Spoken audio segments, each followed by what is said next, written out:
Assalamualaikum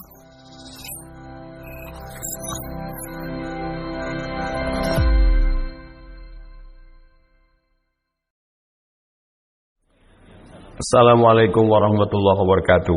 Saya seorang karyawan di rumah sakit. Apa sikap saya yang harus saya lakukan dengan adanya pendapat beberapa ustadz yang mengatakan BPJS itu haram, sementara saya digaji oleh rumah sakit untuk nafkah? Ada yang dalam Quran, dalam hadis tidak terbantahkan, hukum tekstual. Contoh, as-sariqu pencuri laki-laki, was-sariqatu pencuri perempuan, potong aydihuma, potong tangannya, sudah bisa dibantah. Adapun BPJS tidak ada dalam Quran, tidak ada dalam hadis, maka ulama berijtihad. Ini yang disebut dengan bawan takmin sihi atau asuransi kesehatan. Mengenai asuransi ada dua pendapat ulama dikumpulkan oleh mufti Mesir. Yang pertama, kata dia haram karena ada gambling, judi, ketidakpastian. Sedangkan pendapat yang kedua mengatakan boleh karena di dalamnya ada ta'awud, tolong menolong. Nah, Bapak, ya Ibu yang bertanya ini condongnya kemana? Kalau dia mengatakan saya lebih cenderung pada mengatakan halal, saya pilih pendapat yang ini karena ada unsur tolong menolongnya, maka halal lah hasilnya. Tapi jangan bersilang, menurut saya BPJS ini haram Pak Ustadz, tapi hasilnya halal. Itu tidak bisa. Maka pilih pendapat yang membolehkan, maka hasilnya halal. Bisa memangnya satu masalah itu hukumnya dua, ya? Itu maka pelajari fikih perbandingan mazhab. Saya selalu menyampaikan kalau ada satu masalah bisa dua hukum, bisa tiga hukum, bisa empat hukum. Ini tentang hukum asuransi. Kalau suami istri cerai sudah 10 tahun, kemudian salah satu dari mereka mendapat pasangan baru, sebenarnya itu termasuk jodohnya atau apa Pak Ustaz? Apakah istri sebelumnya itu jodohnya juga? Iya. Ini bicara masalah takdir. Tidak ada yang tahu apa takdir akan terjadi di masa akan datang. Kita hanya disuruh berusaha berdoa. Wasyawirhum fil amri musyawarah. Fa idza azamta tekad. Fatawakkal 'ala Allah, tawakkal. Kamu tanya dulu tentang orang ini, baik apa tak baik? Fit and proper test. Oh dia baik. Fa idza azamta, kalau kau sudah tekad istiqarah, fatawakkal 'ala Allah, nikahi. Terjadi sesuatu yang tidak diinginkan. Oleh sebab itu dalam hidup ada pilihan. Ada yang bisa dipilih, ada yang tidak. Contoh, lahir sebagai orang Melayu. Itu kita tidak pernah memilih. Lahir sebagai orang Jawa, orang Batak, orang Minangkabau, itu bukan pilihan. Allah memilihkan. Tapi untuk datang dalam acara penggalangan dana ini, kita memilih. Datang atau tak datang. Tidur di rumah sampai zuhur atau datang ke hotel Pangeran. Pilihan. Saya antara memberikan tausiah berdiri atau duduk, maka ada pilihan. Takdir itu ada dua. Ada pilihan, ada yang tak bisa memilih. Maka kata Syekh Sa'id Ramadan Al-Buti, al-insan bainal musayyar wal mukhayyar. Manusia antara memilih dan dipilihkan. Menjadi orang Indonesia bukan pilihan kita. Allah memilihkan. Makanya ada rukun iman yang ke-6, percaya kepada takdir buruk, takdir baik. Tapi ada saatnya kita memilih. Antara makan atau tidak makan. Antara menikah atau tidak menikah. Allah beri kita telinga, Allah beri kita mata, Allah beri kita kekuatan. Termasuk orang ini. Menikah, tidak menikah. Menikah satu atau menikah dua. Itu termasuk takdir pilihan. Jadi tidak bisa dia berkata dengan penuh kesadaran dia pakai sabu-sabu lalu dia mabuk lalu dia sakau. Pasti tanya orang, kenapa kamu mabuk? Ini sudah takdir Tuhan. Ada saatnya kita memilih, ada saatnya kita tidak bisa memilih. Ustaz, bagaimana kita bisa menjaga hati dengan situasi isu-isu yang cenderung saling menjelekkan? In ja'akum fasiqun binaba'in fatabayyanu. Kalau ada orang menjelek-jelekkan, menebar isu, fatabayyanu, klarifikasi. Tidak senang dengan ceramah saya yang dipotong-potong, tanya, ini maksud Ustaz apa? Saya mau tabayun Ustaz, saya mau klarifikasi. Jangan satu komen. Oh, akhirnya pusing. Bagaimana cara menyimpan harta kita berupa uang jikalau hampir semua bank telah riba? Bank Syariah. Ustadz di mana? Bank Syariah Mandiri, Bank Riau Kepri Syariah, Bank BRI Syariah. Gaji saya ditransfer dari UIN ke BRI Syariah. Kalau kita sholat berjamaah, waktu rakaat terakhir menjelang salam kita buang angin, apakah kita masih dapat pahala sholat berjamaah? Innamal a'malu binniyat. Orang mendapatkan sesuai dengan niatnya, dan dia tidak bisa. Jangan ditahan. Ini ada orang menahan sampai biru muka, menahan ketul. Buang angin, habis itu dia keluar ambil wudu, balik lagi orang sudah salam, dia dapat pahala sholat berjamaah. Bersentuhan dengan yang bukan mahram berdosa. Bagaimana kami tim tenaga kesehatan dalam bertugas? Darurat, pakai hukum darurat. Ad-darurat tubihul mahzurat. Yang darurat membolehkan yang terlarang. Karena hukum darurat tingkat tinggi. Ada pasien, tolonglah saya Pak, mohon maaf kita tak mahram. Matilah dia. Wanita sebaiknya tidak memandang laki-laki. Pada saat menerima pasien, saat pasien menceritakan keluhannya, tentulah kami memandang wajahnya, matanya. Bagaimana hukumnya Pak Ustaz? Bedakan antara kondisi normal dengan kasuistik, dengan hajat, maslahat. Adapun antara pasien dengan dokter, ini bukan kasus normal, ini kasus hajat. Ada maslahat, ada kepentingan, ada keperluan, ada kebutuhan, emergensi. Termasuk sholat berjamaah. Bagaimana dengan dokter yang operasi sampai 7 jam? Maka tidak berlaku hukum Allah, maka dia bisa jamak takdim. Pendapatan penghasilan berapa baru wajib zakat? 85 gram emas. Ingat, 85, 85, 85, 85. Jangan keluar dari sini jadi 58. Ingat, peristiwa apa terpenting dalam kehidupan Bapak Ibu di tahun 85 untuk mudah mengingatnya. Setiap yang punya penghasilan 85 gram setelah setahun, keluarkan 2,5%. 85 gram kali 500.000 sama dengan 42.500.000. Jadi Bapak Ibu yang punya tabungan 42.500.000 sudah kena 2,5%. Kalau 1.025.000 maka 100 juta 2,5 juta yang punya tabungan. Adapun dengan gaji bisa dibagi 12.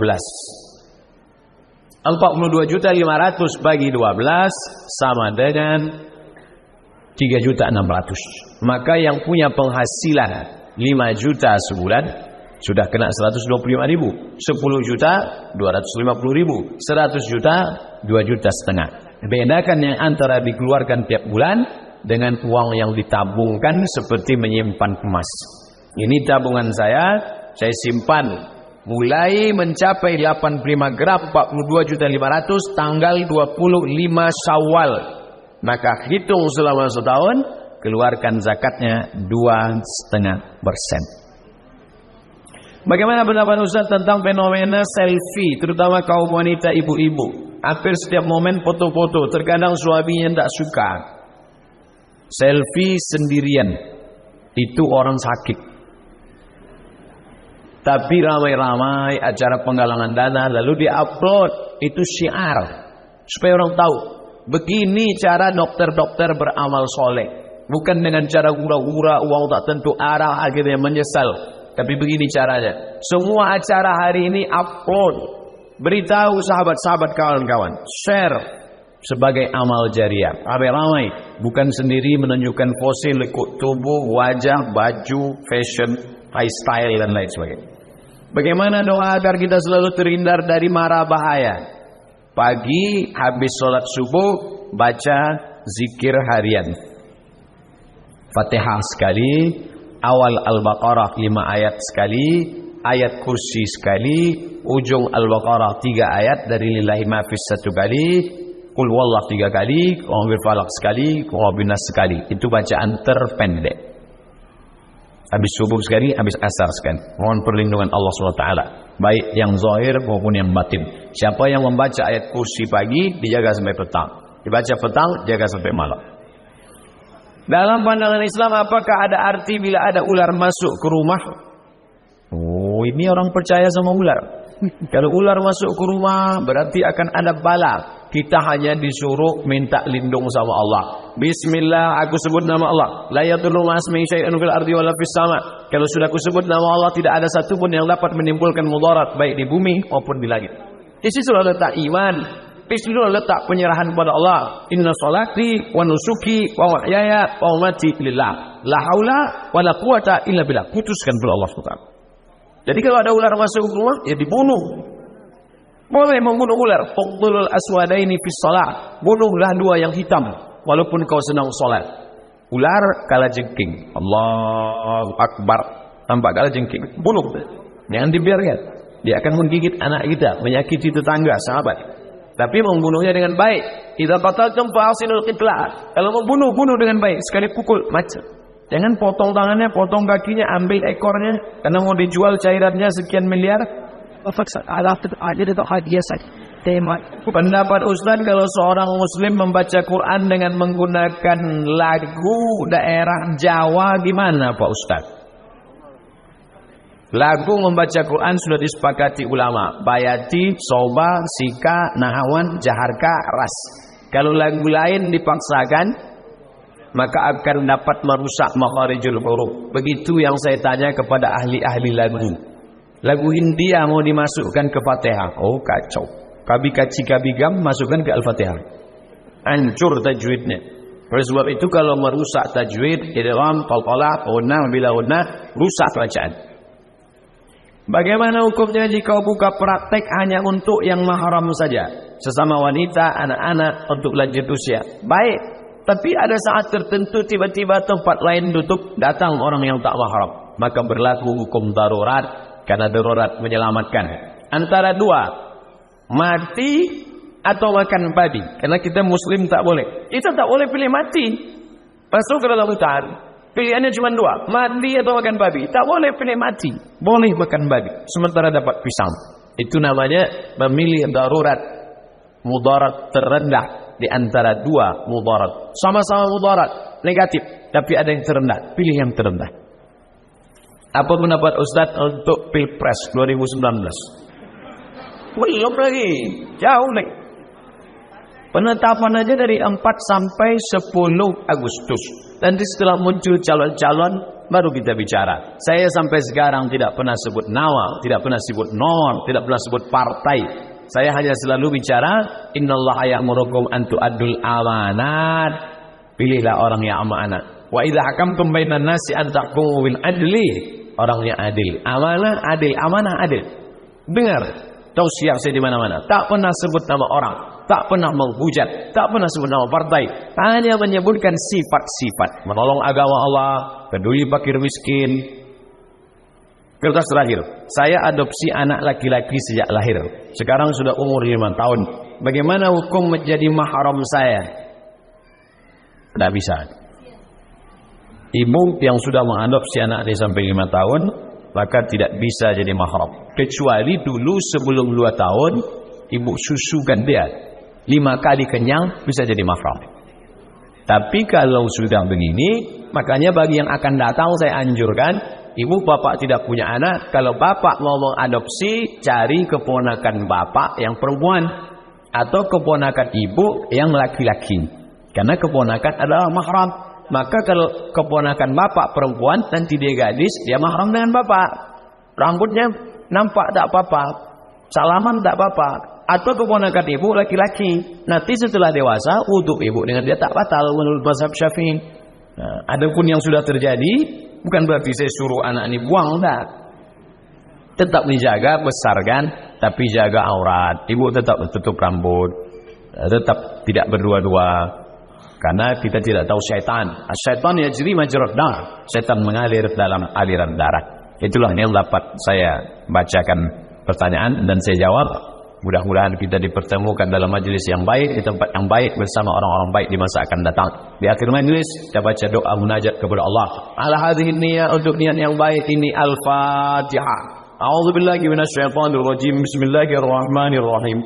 Alhamdulillahi rabbil alamin arrahmanir rahim maliki yaumiddin iyyaka na'budu wa iyyaka nasta'in ihdinas siratal mustaqim siratal ladzina an'amta 'alaihim ghairil maghdubi 'alaihim waladdallin amin.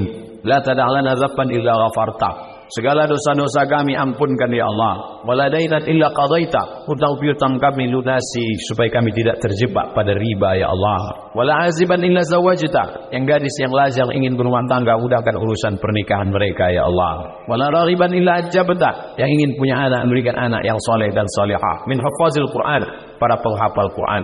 Alladzina yunfiquna fi sabilika bi amwalihim wa anfusihim, Allahumma baddilhu. Orang-orang yang sudah berjuang menolong agamamu dengan harta dan nyawa mereka, maka gantilah dengan yang lebih baik ya Allah. Allahumma in kana rizquna fis sama'i fa'anzilhu. Kalau rezeki itu masih tergantung di langit, turunkanlah ya Allah. Wa in kana fil ardi fa'akhrijhu. Kalau masih tertanam di dalam tanah, keluarkanlah ya Allah. Wa in kana ba'idan faqarribhu. Kalau dia masih jauh, dekatkanlah ya Allah. Wa in kana mu'asiran fayassirhu. Kalau dia masih dalam kesulitan, mudahkanlah ya Allah. Allahumma a'inna, tolong kami ala zikrika, supaya hati kami selalu berzikir mengingat, wa syukrika, selalu bersyukur padamu, wa husni ibadatik, selalu beribadah dengan ibadah yang terbaik. Allahumma dafa'il al-ghala wal waba wal fahsya wal riba wal zina. Jauhkan Provinsi Riau khususnya Indonesia umumnya dari malapetaka, bencana, riba, zina, narkoba, perbuatan keji dan mungkar. Allahumma aktib lana bi husnil khatimah wa la taqtim alaina bi su'il khatimah. Allahumma ja'al akhir kalamina 'inda intihai ajalina. Jadikan akhir kalam kami ketika ajal kami sampai, yang keluar dari mulut kami la ilaha illallah.